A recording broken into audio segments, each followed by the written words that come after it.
बौद्ध विहारों में बौद्ध लोग जाएं, जिसको कहीं नहीं जाना है वो कहीं नहीं जाए, जिसको सबको मानना है वो सबको माने। भारत में इसका अधिकार देने का काम बाबा साहब डॉक्टर भीमराव अंबेडकर के संविधान में किया है। इसलिए हमारे जैसे लोग सबसे बड़ी ग्रंथ, सबसे बड़ी किताब, सबसे ऊपर अगर किसी को रखते हैं तो भारत के संविधान को रखते हैं, और संविधान को बचाने के लिए आज हम यहां पर संकल्प लेना चाहते हैं। संविधान नहीं था तब भी तो देश था, संविधान नहीं था तब भी लोग थे, गांव था, कस्बा था, खेत था, खलिहान था, नदी नाले पर्वत पहाड़ थे, इंसान भी था। लेकिन जब तक संविधान नहीं था तो पैदा होते ही तय हो जाता था कि किसको शिक्षा मिलेगी और किसको नहीं मिलेगी। पैदा होते ही तय हो जाता था। गांव था, गांव में खटिया थी, खटिया पर कौन बैठेगा और कौन खटिया पर नहीं बैठेगा यह अभी तय हो जाता था जब तक संविधान नहीं था। गांव था लेकिन गांव में सब मुख्य सड़क से चप्पल पहनकर कौन जाएगा, पगड़ी बांधकर कौन जाएगा, यह अभी सब पहले से तय हो जाता था कि जैसे ही कौन पैदा हुआ कौन क्या करेगा और क्या नहीं करेगा। मैं कई बार एक बात सोचता हूं और कहता हूं, संविधान नहीं था तब भी इंसान पैदा होते थे, लेकिन जातियों में बांटकर, मजहब में बांटकर, गरीब अमीर के नाम पर बांटकर कुछ इंसानों को बहुत ताकतवर और बाकी इंसानों को जानवर से भी बदतर जीवन जीने का एक समाज में व्यवस्था बनी हुई थी। संविधान आया तो इंसान के रूप में जो पैदा हुआ है वो इंसान और इंसान बराबर होगा, इसलिए भारत के संविधान को सबसे बड़ी किताब माना जाता है। संविधान आया तो अब स्कूल में एडमिशन कराने जाओ, आप जाति देख करके किसी को रोका नहीं जाएगा। संविधान आया तो यह देख करके रोका नहीं जाएगा। कोई आपको जाति देख करके अपमानित करे तो आपके लिए पुलिस, कानून, न्यायालय और अधिकार दिया गया है। अधिकार देने का काम करता है बाबा साहब का संविधान, और अधिकार छीनने का काम उन लोगों का था जो हजारों साल से शासन किया करते थे। आज इसलिए हम भारत के संविधान को सबसे ऊपर मानते हैं, उसने इंसान को इंसान के बराबर बना दिया। इसलिए हम यहां खड़े होकर सबसे पहले एक संकल्प लेना चाहते हैं। खटिया थी और खटिया पर सब बराबर नहीं बैठते थे। संविधान आया तो ये तय हो गया कि अगर बैठेंगे तो सबकी खटिया बराबर होगी और सब बराबर बैठेंगे, वरना कोई ऐसी खटिया अब नहीं चलेगी जो किसी को ऊपर और किसी को नीचे बैठाए, सब बराबर में बैठेंगे। इसका अधिकार देने का काम बाबा साहब के संविधान में किया। इसलिए याद रखना मेरे गांव के लोगों, खेत खलिहान में मेहनत करने वाले मेरे लोगों, भूल मत जाना कि बाबा साहब के संविधान में क्या दिया है। आज आपको चौराहे पर कोई अपमानित करे, आपके लिए पुलिस बनी है, व्यवस्था बनी है, आप जाकर के वहां कानून की लड़ाई लड़ सकते हैं। यह अधिकार बाबा साहब के संविधान ने दिया है। आपको कोई अपमानित करे तब भी उसका न्याय दिलाने का काम बाबा साहब के संविधान के रास्ते हुआ। और आज आपका कोई हक छीने तब भी आप उससे लड़ सकते हैं और अपना हक और अधिकार लड़ करके ले सकते हैं। यह रास्ता लड़ने का भी बाबा साहब के संविधान ने दिया है। गांव गांव इस बात को पहुंचाना हमारी जिम्मेदारी है। संविधान बचेगा तो हक और अधिकार बचेगा, संविधान बचेगा तो सम्मान बचेगा, संविधान बचेगा तो हमारे बराबरी का अधिकार बचेगा। और आने वाली पीढ़ियां, अगर संविधान नहीं रहेगा तो गुलाम पैदा होंगी, और संविधान बचेगा तो वो इस देश के हुक्मरान पैदा होंगी। ये बात गांव गांव पहुंचाना हमारी जिम्मेदारी है। और एक बात सोचना, ये वैचारिक कार्यक्रम है, ये एक व्यक्ति का कार्यक्रम नहीं है। फिर भी जब यहां खड़े होकर अजय मोहन ने कहा कि इस कार्यक्रम के आयोजन के पहले इस इलाके के कुछ मनगढ़ लोगों ने लाठी और डंडे से इन्हें पीटा,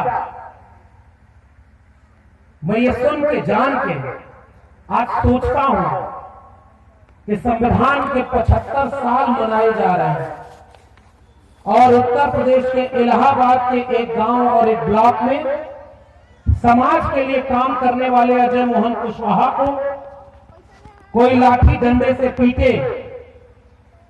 मुझे नहीं पता कि इससे आपको क्या महसूस हुआ होगा। मुझे यही महसूस हुआ कि लगता है जितने महापुरुषों की तस्वीर यहां लगी है, अभी इनके सपनों का भारत नहीं बन पाया है। अगर इनके सपनों का भारत बना होता तो ये लाठी अजय मोहन कुशवाहा के ऊपर नहीं थी। इन्होंने तो शायद अभी तक कोई चुनाव भी नहीं लड़ा है, समाज के लिए काम करने की कोशिश कर रहे हैं। और जब उनके पिताजी बोल रहे थे तो मुझे लग रहा था कि कितना सुलझा हुआ एक व्यक्ति संघर्ष करके जो अपने बच्चों को पढ़ाए, गरीबी को अपनी बाधा बेड़ी न बांधे, उन्होंने एक वैचारिक विरासत अपने अगले पुत्र को सौंपी है। मैं आज केवल अजय मोहन कुशवाहा जी और पिताजी को केवल यह कहना चाहता हूं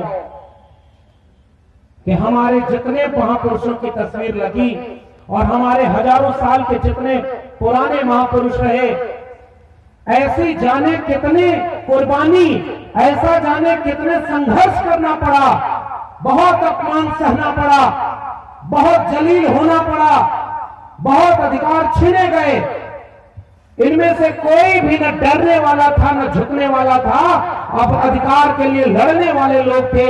इसलिए आप जो लड़ाई लड़ रहे हैं, उस लड़ाई में हम भी अपना स्वर मिलाना चाहते हैं कि शिक्षा की इस लड़ाई को, संविधान की इस लड़ाई को आप और ताकत से लड़ाई को मजबूत करिए। और जरा आप कौंदियारा के लोगों, आप पहचानो, मैं यहीं से बात शुरू कर रहा हूं। मुर्दा समाज वो होता है जिसे अपने हक और अधिकार का पता ही नहीं होता। उसका हक अधिकार छीना जाए और उसे पता ही नहीं चले तो उसे आप जिंदा समाज कहेंगे क्या? जिंदा समाज वो होता है जिसको पता होता है कि कोई हक अधिकार और सम्मान के साथ छेड़खानी न करे। आप पहचानो, वक्त बहुत खराब है। पहचानो कि बिना डरे ईमानदारी से सच के लिए लड़ने वाला आपके आसपास कौन व्यक्ति है, उसकी मदद करो। अगर लड़ सकते हैं आप तो ईमानदारी से लड़ने वाले व्यक्ति के साथ खड़े हो जाइए। इतना तो कर सकते हैं, क्योंकि अकेला जो होगा वो मारा जाएगा। अगर समाज लड़ने को तैयार हो जाए तो कितनों को मारा जाएगा। लड़ने वालों की पहचान करिए, उनके साथ खड़े हो जाइए। अगर खड़े न हो पाए तो 4 लोगों को तैयार करिए जो ईमानदारी से लड़ने का काम कर रहा है, उसका साथ दें। अगर आप 4 लोगों को तैयार भी न कर पाए तो चौराहे पर बैठकर उसके बारे में अच्छी अच्छी बात करिए, लोगों को जागरूक करिए, बताइए कि आपके बीच की लड़ाई को लड़ने का काम कोई कौन कर रहा है। उस विद्रोही को, उस ताकत को चौराहे और गांव गांव पहुंचाने का काम करिए।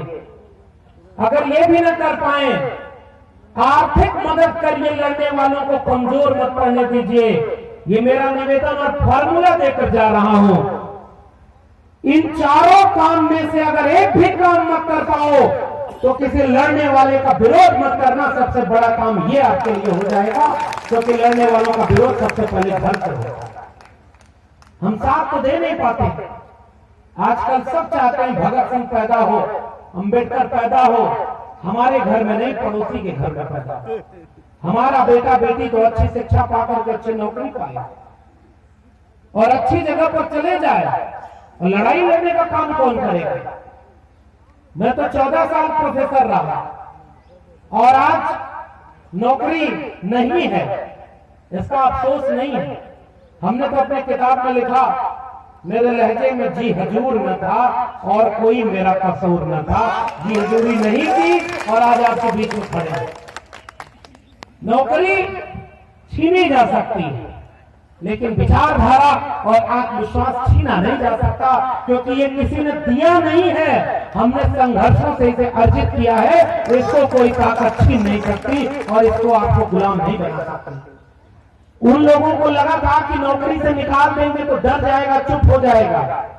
मैंने अपनी किताब में लिखा कि जुल्म के साये में लब खोलेगा कौन, और हम भी चुप रहे तो फिर बोलेगा कौन। लड़ना तो पड़ेगा साहब, और लड़ाई में कुर्बानी भी देनी पड़ती है। और संघर्ष के रास्ते में दूसरे को कह देना कि संघर्ष करो, हम तुम्हारे साथ हैं, ये सबसे आसान काम है।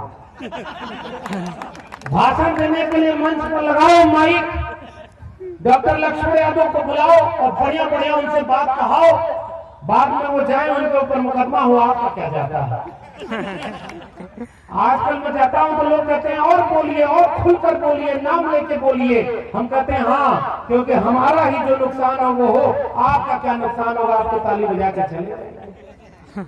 लेकिन याद रखना, अगर एक व्यक्ति बोलेगा तो कमजोर करेगा, और समाज बोलेगा तो जितना भी अन्याय अत्याचार है वो खत्म होगा, क्योंकि अकेले व्यक्ति को मारना आसान होता है और विचार को मारना हमेशा मुश्किल है। और मैं तो धन्यवाद देता हूं, इस कौधियारा ब्लॉक में देखिए क्या वैचारिक कार्यक्रम किया, महापुरुषों की तस्वीरें हैं। इनमें से एक भी महापुरुष, एक भी संघर्ष करने वाले योद्धा न तो डरे, न झुके, न बिके और न समझौता किया। छत्रपति शाहू जी महाराज राज परिवार से थे, और पहली जाति जनगणना अपने दरबार में छत्रपति शाहू जी महाराज ने की, जिसकी आबादी हमारे समाज में 3%, 5%, हमारे दरबार में उनकी आबादी 99%, जिनकी आबादी 95-97%, उनकी हमारे दरबार में आबादी कितनी, 72 पदों में से 65 पदों पर एक ही जाति के लोग थे।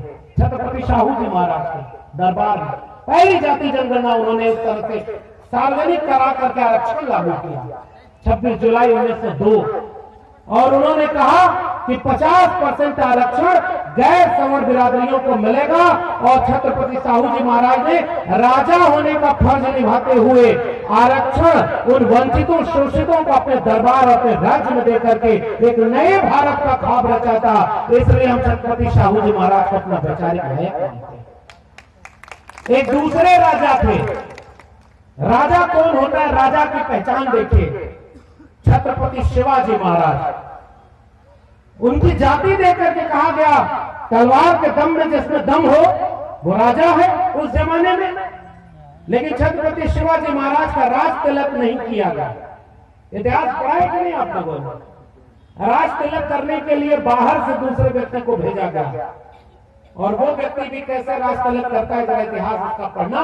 एक ऐसे राजा जिनका 2 बार राज तिलक करना पड़ा, क्योंकि वो अंतर जाति विवाह से पैदा कमेरा किसान परिवार के नायक थे, और जब राजा बने तो ऐसा फरमान दिया कि हमारी सेना और हमारे राज्य में प्रजा के खिलाफ कोई भी कानून पास नहीं होगा। इसलिए छत्रपति शिवाजी महाराज को हम अपना वैचारिक नायक मानते हैं और प्रजा का हित चाहने वाला एक राजा मानते हैं। इसलिए हम उनको याद करते हुए उनकी तस्वीरें लगाते हैं। और तीसरे राजा सम्राट अशोक, जब तलवार का दम दिखाना हुआ तो मैं उस जगह पे गया हूं। कलिंग में नदी का पानी, उसका रंग बदल गया, लेकिन जब तलवार रख करके बुद्धिज्म का परचम हाथ में लिया तो केवल देश नहीं विदेशों तक प्रज्ञाशील, करुणा, सत्य, अहिंसा, प्रेम का पूरे दुनिया में परचम फैलाया। ऐसे राजा गांव में देखा है, जहां लोग ताकतवर आदमी जाते हैं पहले खूंटा गाड़ देते थे कि यहां का कुल हमार, और सम्राट अशोक ने 84,000 खूंटा गाड़ दिया और इतने बौद्ध स्तूप बनाए। आजकल नया नया सब फैशन चलाए हैं कुछ लोग, यहाँ खुदाई करो इसके नीचे ये है, यहाँ खुदाई करो इसके नीचे ये है। मैं उनसे कहता हूँ, बहुत खुदाई करने का मन है तो बड़ा गहरी खुदाई कर देना, सबसे नीचे अगर इस देश में कुछ मिलेगा तो तथागत बुद्ध का कोई अवशेष मिलेगा, और ये बुद्ध में भारत पूरे देश में बनाऊंगा। इन महापुरुषों का इतिहास इसलिए पढ़ाया जाता है क्योंकि उन्होंने लड़ाई लड़ी थी। लड़ाई लड़ी थी ज्योतिबा फूले ने। और आज का जो कार्यक्रम ये किया जा रहा है, 1 नेशन 1 एजुकेशन, इससे बड़ा और इससे जरूरी कार्यक्रम आज की तारीख में दूसरा कोई नहीं हो सकता। क्योंकि लोग हथियारों से जंग लड़ते हैं। हथियार से लड़कर आप अपने बराबर या अपने कमजोर वाले को ही हरा सकते हैं सामान्य तौर पर, लेकिन आज इस देश और दुनिया का सबसे बड़ा हथियार कोई है तो उस हथियार का नाम है कलम और किताब। कलम और किताब से बड़ा ताकतवर चीज दुनिया में आज की तारीख में कोई नहीं। इसलिए मैं इस कार्यक्रम को कहता हूं वन नेशन वन एजुकेशन। इस कार्यक्रम की गांव गांव जरूरत है और मैं सोचता हूं कि महात्मा ज्योतिबा फूले और सावित्रीबाई फूले स्कूल खोलना चाहते थे, ऐसा ही कोई जुनूनी काम करना चाहते थे। और ये जितना माला आप लोगों ने पहनाया है, जितना स्वागत किया है, जितना ये कार्यक्रम किया है, उसमें से जितना बड़ा हिस्सा इस कार्यक्रम का अगर साथ लेकर लौटेंगे तो वो है विचार। गांव गांव इस बात को बताना, जाति देखकर अछूत बच्चों को शिक्षा नहीं दी जाती थी, लड़कियों को पढ़ने का अधिकार ही नहीं था। और 1948 में 3 जनवरी को जब पहला स्कूल खोला, माता सावित्रीबाई फूले ने, ज्योतिबा फूले ने, कुछ लोग गए और ज्योतिबा फूले के पिताजी को समझा दिया आपका बेटा धर्म के विरोध में काम कर रहा है। अब ये कार्यक्रम हो रहा है तो ऐसी जगह पर हो रहा है, ऐसे समय हो रहा है कि यहाँ इस समय पूरा वही वातावरण है, लेकिन उनके बारे में हम कोई टिप्पणी करना नहीं चाहते। हम अपनी वैचारिक बात आपको बताना चाहते हैं। अपनी लकीर बड़ी कर दीजिए, दूसरे की लकीर मिटाने की कोई जरूरत नहीं पड़ेगी। अपने विचारधारा को, अपने महापुरुषों को गांव गांव पहुंचाइए, वरना लोग मोक्ष पाने के लिए उधर चले जाएंगे, मिल कुछ और जाएगा। और सुनते हैं इलाहाबाद में बहुत खराब स्थिति है, सच छिपाया जा रहा है, सच पर पर्दा डाला जा रहा है, मीडिया को मैनेज करके तमाशा बनाया जा रहा है। जैसे लग रहा है कि पहले कुंभ होता ही नहीं था, अभी हो रहा है। 2014 के पहले न सूरज उगता था, न धरती थी, न हवा थी, न पानी थी, न पेड़ था, सब 2014 में हुआ। और उत्तर प्रदेश में जैसा लगता है सब 2017 में हुआ, उसके पहले तो कुछ था ही नहीं। कुछ लोग सो जाते हैं देर तक।